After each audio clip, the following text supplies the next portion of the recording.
Hi everyone, welcome to my review of the long-awaited Dead Space remake, which will include minor spoilers for things needed to assess the game overall, but won't contain elements that are imperative to the story or other assets later on within it. Now, it's been a whopping 15 years since the original Dead Space released, and 10 years since the last mainline entry was released, which was Dead Space 3. Now, to say it was anything less than shocking when the game was originally announced back in July 22, 2021 would be putting it mildly. I was absolutely floored when it was first announced, as it had been so long since there was anything in the mainline side of things, but being a full-on remake and not a remaster was the biggest shock for me. However, like many, I was hesitant to see what would come of it. I mean, the original still holds up fairly well graphically. Sure, it has some dated things that were fixed in the later games, like the zero-G mechanics, or some frustrating elements like the ADS cannon mission, but the game still held up well. These concerns did carry over into atmosphere, wondering if they would be able to maintain that original horror element of being alone in space with terrifying creatures roaming around, having a common goal to kill all of the guests aboard it, akin to the original Alien movie.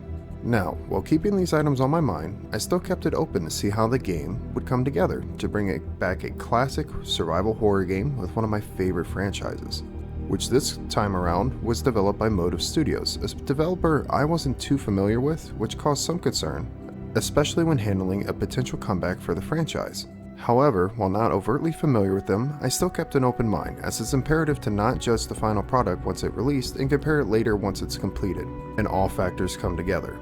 So with all that aside, one question remains, and one yet to be answered is, was Motive successful in reigniting a long-forgotten survival horror franchise?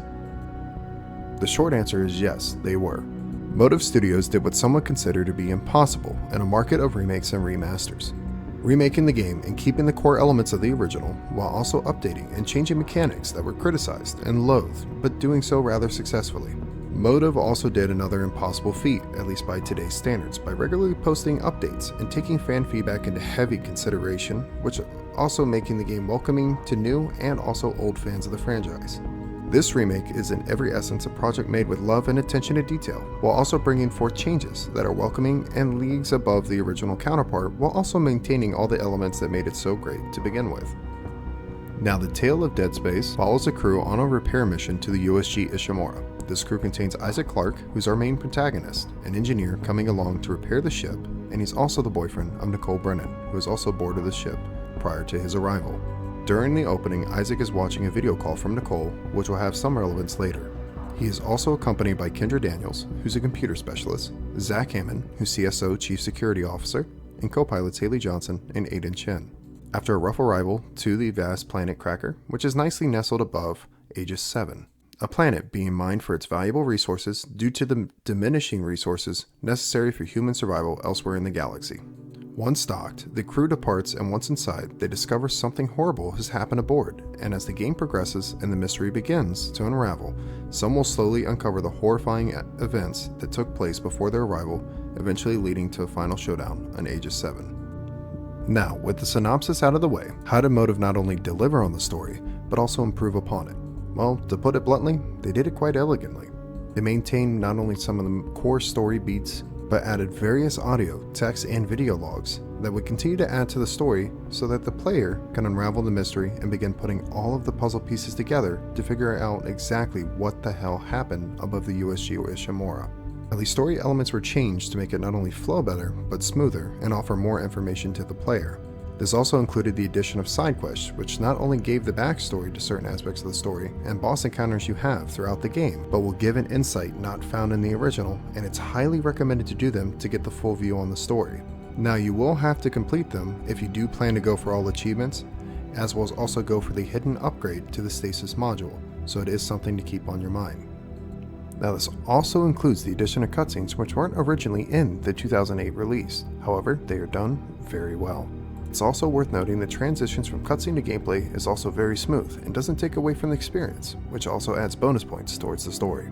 Now, there are also quite a few in-game scenes that were modified as well. Some character deaths were altered, as well as some story beats introducing new enemy types to slay were also changed. Conversations also have some changes to dialogue as well, and again work very well. Having played the original Dead Space before this review, I still prefer the remake's conversation pieces because they seem to flow much nicer, not only in terms of pacing between the characters, but in adding to the overall story beats. All these things now culminate with the fact that Isaac now talks. In the original game, Isaac was a silent protagonist and would really only ever show emotion through gestures, which were very far and few between in some instances. Now, while I see what the original creators were going for, having him speak adds various elements to the story.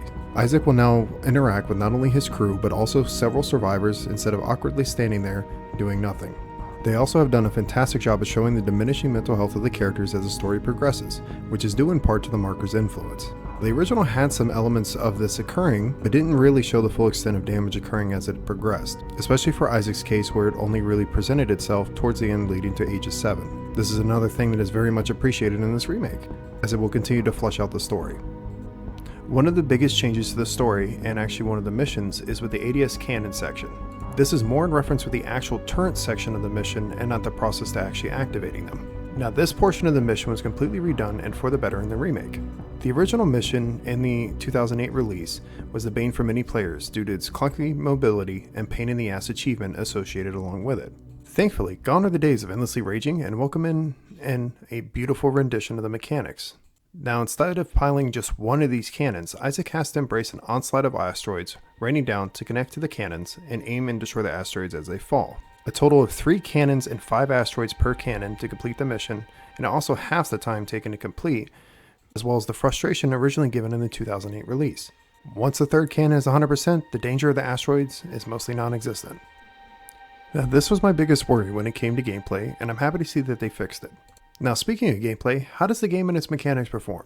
Graphically, it's beautiful. The lighting is done well, and the Ishimura was beautifully recreated. The Ishimura is now fully explorable and feels as vast as you would expect a ship of this magnitude to feel. This also now includes the addition of a new mechanic for security clearance, which maxes out at 3 through various means given throughout the story. Now, you won't have to search hard for this, as it's gained throughout your playthrough, and this will also allow you to open up specific doors and lockers while playing to collect more resources.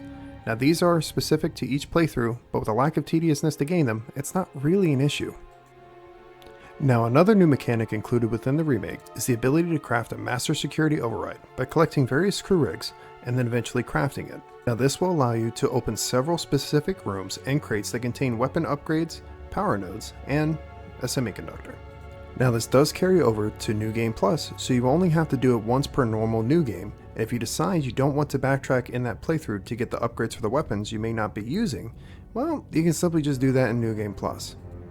Now, back to the Ishimura being fully explorable. The Ishimura tram stations have also been completely changed and will now allow you to traverse from each portion of the ship at will, but each tram station requires a prospective station to be unlocked by traversing there by other means, and then they become fully explorable, and allow you to visit them at any portion in the story or your playthrough as you see fit. Now, some of them don't get unlocked till the midway point, but it's recommended to backtrack earlier on after your clearance is high enough, rather than wait to the end of Chapter 11, as you can collect more as you go and reduces your backtracking time. This, also combined with the map, will allow you to know which doors you may have missed earlier or didn't have access to, and be able to go back at a later time to get all these doors open, and also collect your upgrades, power nodes, various lockers you may have missed, and other ammo and credits. Now, in reference to the actual sound design, the sound design itself is actually really well done, and you can actually truly feel that you're on the Ishimura. From the deafening sounds of the machinery to the absolute loss of sound in space, every element is expertly brought together, which when combined with gameplay can make for a truly horrifying experience. Now, the sound design pairs really well with the new mechanic and system that's been added to the Dead Space remake. The system is codenamed Alive, and it also aids in upping the scares even more throughout your playthrough. Now, this new system is unique only to the remake and did not occur within the original 3 games, and it will have hundreds of various things occur throughout your playthrough to help keep you on edge while playing throughout the story. Now, this can be anywhere from showers randomly turning on by themselves, making a very high-pitched noise, the tram stopping while necromorphs can be heard scurrying around outside, lights flickering on and off in a deep fog encasing a room and spawning necromorphs in an area that you may have previously cleared. It's truly a brilliant feature, and I enjoyed every encounter along with it, and it kept me on the edge of my seat while doing so. Now, one of the biggest gameplay shifts has to come with the Zero-G mechanics. Zero-G has been completely redefined here, which may have been one of my biggest complaints from the original, and one of the original's most dated aspects. For the original, you would have to aim your weapons and you would jump in a straight path to the spot you were aiming at. This was a very extremely poor design and could lead to some very frustrating elements and deaths in some sections for the original. In the remake, however, Zero G follows its design from Dead Space 2, allowing for more fluidity in traversing the sections and more control. You can freely traverse and reposition yourself in sections without cause or worry of catapulting yourself to your death. This was a massive improvement and absolutely delight, but I do have a minor complaint, much more rather a nitpick. The nitpick comes in the form of when attempting to reposition yourself, the camera seems to fight against you sometimes, at least in my experience. It's not really a major problem, but I feel like it's worth mentioning because it did get frustrating a few times throughout the playthrough. Another gameplay shift comes with stasis and kinesis changes being made within the Dead Space remake. For the stasis module does have a hidden upgrade available through the actual Hunter side quest. This will further slow down the necromorphs and also cause damage over time, allowing you to be able to deal out a little less damage with your weapons and save ammo over time. The side quest, however, cannot be completed till a little bit later in the game, so if you do get it, it will help out with the later sections towards the end. Kinesis, however, like the Zero G mechanics, were mainly brought over from Dead Space 2. Now you can use various environmental hazards, aiding in dispatching those pesky necromorphs. Everything from pipes to steel bars can be utilized, and if you nail one of them to the wall, it results in an instant kill. For upgrade paths, however, stasis and kinesis can now be fully upgraded at the bench through the suit path, which will save a lot of time as well as also nodes. Weapons have also been changed within the Dead Space remake, not only in how you acquire them, but how they can be upgraded. In the original, you had to purchase the weapons from the store before you could upgrade them at the bench. In the remake, however, these weapons are found throughout playthrough and can not only be upgraded at the bench, but also have unique upgrade paths extended through various means found through exploration or purchase at the store. Each weapon can have their path extended 3 times to make it even more deadly. One upgrade can be purchased through the store, one throughout normal gameplay, and one through the Master Security Override, apart from the Plasma Cutter's 3rd upgrade, which will be available through normal playthrough, normally completed around Chapter 8. And the Plasma Cutter will also have one upgrade purchased through the store. Now, let's talk about the bench changes.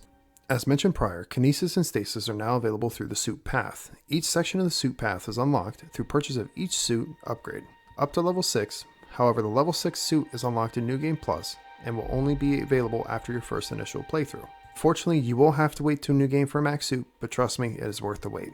For Isaac's suits, each path unlocked will include more air, wind, and space, more HP to take more damage, stasis duration and energy, and kinesis range.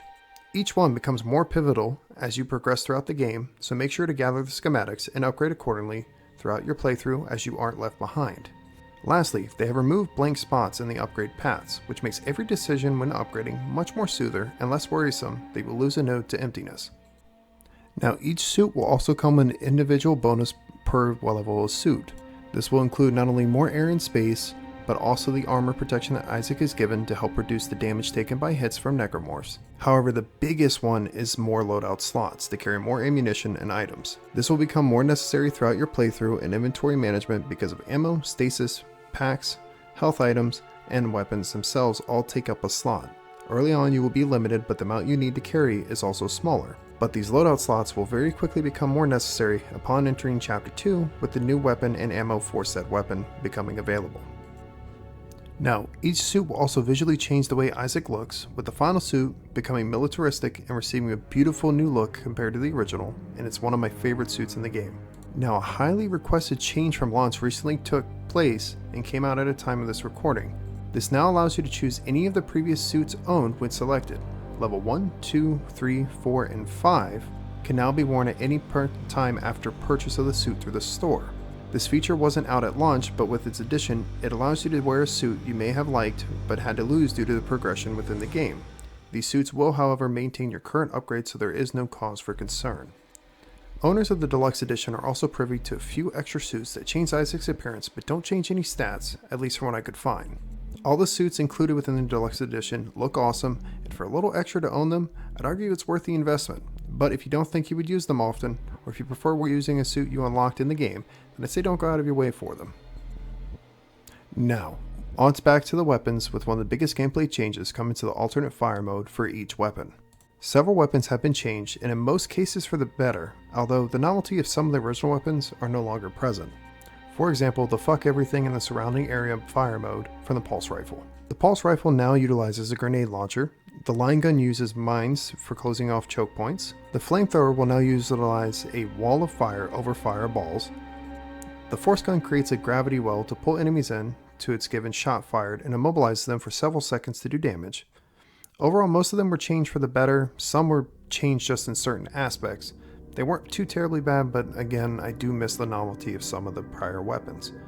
Much more in reference to the pulse rifle. Lastly, in regards to the bench changes, power nodes have also received a massive change, or something I would consider massive, which was the removal of using them to unlock doors that were originally required in the original. In the original, sometimes these would require multiples to unlock one door without knowing if what was inside was worth the investment.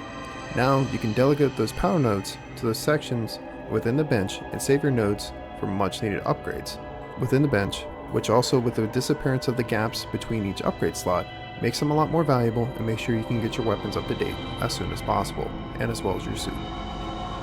Now, the Dead Space Remake does feature a New Game Plus mode, as well as also several difficulty options. These difficulty options can offer a few different things. Story difficulties for those players wanting to experience the story but not wanting to deal with the difficulty of combat. You have easy, medium, hard, and finally, impossible. A mode revitalized for the remake that offers an exceptional experience and required a complete playthrough for all achievements. Each completion of the game unlocks New Game Plus and a variety of rewards. This includes the level 6 armor, 50,000 credits, and 10 power nodes. New Game Plus also features Phantom Necromorphs. These demons are much more tankier than your standard Necromorph and come in a variety of shapes and sizes, and can be identified by their red eyes and darker flesh. Completion of the game on Impossible mode will offer the Burnished suit, which is a titanium suit with a red visor, and it looks very clean as hell. It's one of my favorite suits in the game, as well as also the hand cannon. An infinite ammo weapon making its return from Dead Space 2. This weapon has a primary and alternate fire mode, as well as being aptly named for those modes as Pew Pew and Bang. It's a foam finger, and I fucking love it. Now, after your initial playthrough, you will have two options to proceed with. With the first, you can jump right into New Game Plus and gather those pesky marker fragments, which are a total of 12, and place them in a very specific place to unlock the secret ending. As well as there is also additional audio and text logs to find that give more background to the story. It's also great playing through after completion of the game for the first time, because you will pick up on all the hints and elements within the conversations that will hint at the ending that you may have missed on your initial playthrough. Or, if you have not done already, option 2 is to jump into Impossible mode. Now, Impossible mode is not recommended for newer players, as this mode will push you to your limits. This mode requires proper resource management and patience, as patience will be your friend here. Now, Impossible mode featured in the original game, but has received massive changes within the remake. Firstly, there are no autosaves. This means that there are no checkpoints, so you will have to manually save in order to save your progress. Enemies' health and attacks are also increased to hard difficulty, meaning it will take longer to put them down, but will put you down quicker. Impossible mode is also available right from the start, versus the counterpart where it's only given to you after you complete the game in 2008 release. Now that culminates, it doesn't seem that bad, now does it? That is until you realize this mode is permadeath. You get one life to beat the entirety of the game. One mistake, mishap, or misstep can cost you your run, and this game is 8 to 12 hours long. That's quite a distance to make in order to receive your victory over the mode. The rewards are worth it, but play through the game a few times if not seasoned yet to make sure you know your routing. Your item management and planning is key to surviving. Make sure you have proper ammunition, health, and even stasis packs, as this can make or break your run as well. I've played and beaten the Impossible mode and did so in just under 7 hours. The best tips I can offer is picking 2 to 3 weapons to use. My go-to selection was a fully upgraded plasma cutter, a partially upgraded contact beam, a level 4 suit, and a force gun that was left unupgraded. The force gun was always topped off, and it served 2 purposes: grouping enemies up to use as an explosive barrel to save ammo, or keep topped off and sell the leftover ammo for extra credits when needed. Always fully upgrade your plasma cutter and keep on top of your suit upgrades. I unfortunately missed the level 5 suit, but given my later predicament, which I'll explain shortly, it was no surprise. Any credits I did have went towards ammo for the plasma cutter and health for a few stasis packs as well, whenever I didn't have 2 on hand. Now to the part of the run where I missed the schematic. So from the chapter 8 ending to the end of chapter 11 for me, it's a complete blur on this run. Well, why is it a complete blur? I had 20 plasma cutter ammo to my name, a force gun with 5 rounds in it, and 7 rounds on my contact beam. I also only have 1 small med pack and 11,000 credits as well. However, chapter 9 is the exploration of the Valor, so I was left with 2 choices. I could either backtrack and risk losing more ammo or using my last health pack, or persevere and hope the ammo I collect for other weapons can be sold afterwards. Now, I decided to persevere, but to be honest, I played like a total bitch. I didn't engage in enemies that didn't have to, and collected everything that didn't require me to go out of my way and risk wasting resources. This lasted until I got the ping treasure and the diamond semiconductor in Chapter 11. So why am I giving you this little story? Well, it's because this taught me the most valuable lesson in how I was playing versus how I should have played in the impossible mode, which is caution. Originally, I engaged everything beforehand and didn't care about how or what I was using. In earlier chapters, I had resources but didn't think for the later portion of the game. This little event taught me that even though I had these resources early on, doesn't mean that they will be there later. Once I finally made it to Age of 7, I utilized everything effectively to make sure my ammo and health items were plenty, and enjoyed it far more than the embarrassing speedrun attempt I did for these chapters, and finally secured my completion. This mode adds a unique scare factor to it, that every decision matters, and again, that the fear of death is there over any mistakes. This mode was an absolute delight, and I'm happy to play through again. If Dead Space 2 eventually gets a remake, then God only knows how much harder hardcore mode will be. The infamous mode that is drastically harder than impossible, and to this day I still haven't completed in Dead Space 2. Now, if you are a trophy hunter and confident in your skills, my advice would be for your first playthrough is impossible mode with the plasma cutter only, and then do your New Game Plus walkthrough and finish your remaining trophies afterwards. An infinite ammo weapon makes this process really easy, and you will avoid any frustrations that you may have or the numerous playthroughs if you don't do this process. However, play at your own pace. Not everybody will play the game differently, but this is for the achievement hunters, and if you're confident, this is the route I would recommend. Now, I do have a few critiques on the game. Most of these can be viewed as nitpicks, but they are things that I experienced or my thoughts on the game as a whole that I feel like need to be out there so that people can get a better understanding of some issues that do occur, or some issues I have with the game. First and foremost, there is a bug that occurs that had I not experienced it in my first playthrough, I would have been royally screwed in my impossible run, as it happened twice there. This bug will basically not spawn the spores to destroy and clear paths for you to progress. This occurred twice during my initial playthrough, so when my impossible run came up, I saved every opportunity I could, and it happened twice while doing it. Properly reloading your save fixes it, but you can see as why I save so often due to the absence of autosave. Another complaint I have is the Phantom Necromorphs. Granted, they only arrive in New Game Plus, but besides them being tankier, they don't really offer much as a threat in this mode. Now my suggestion is they add the Soldier Necromorph's speed, as well as also phasing capabilities from the Valor portion of the game to make them more of a threat, because right now they don't really do much, except waste your ammo. Lastly, the final boss is still a pushover. Not Motive's fault for this, but man, it would have been nice to have a final boss not be so easy on the harder difficulties. It keeps the same mechanics, patterns of attacks, and same way to damage you and it on every single playthrough. Giving more of a challenge during the harder difficulties could remedy this a little bit. For example, having more waves of Necromorph spawn during it instead of one, or have them appear during the fight could do this as well. Besides these things, the game still is truly solid, just a few nitpicks I had. Now, to conclude my thoughts on the remake, it's a beautiful remake with exceptional sound design, an experience I've not had with a survival horror game in quite some time. I look forward to its release ever since it was initially announced, and to say it delivered is an understatement. With all of its changes and fixes, as well as also the changes to Impossible Mode and the New Game Plus functionality, and fixes as well to certain elements within it, it not only met the original, but it exceeds it as well. Congratulations to Motive on creating an experience I'm still enjoying even after getting Platinum. On a quick side note, for me to actively get Platinum for this game is a merit in its own right. Normally, I very rarely go for Platinum trophies for games, and I only really ever go for them on games I really love. I'm glad to see it become among the select few games I have Platinum trophies for. Now, if a Dead Space 2 remake was ever to release, then I have full confidence that Motive will deliver on it if they are the team selected on it. Hell, I'd even argue that a Dead Space 3 remake, as well as also with the same love and care, could do very well, and I'd hope I'd have the same pursuit for all trophies in those games as well. Thank you to everyone who has stayed this long, and let me know what your thoughts and experience has been with the remake. What's your likes, dislikes, or things that you're indifferent on down in the comments. And if you enjoyed, please drop a like and subscribe. Hope you have an excellent day, and I'll see you on the next video.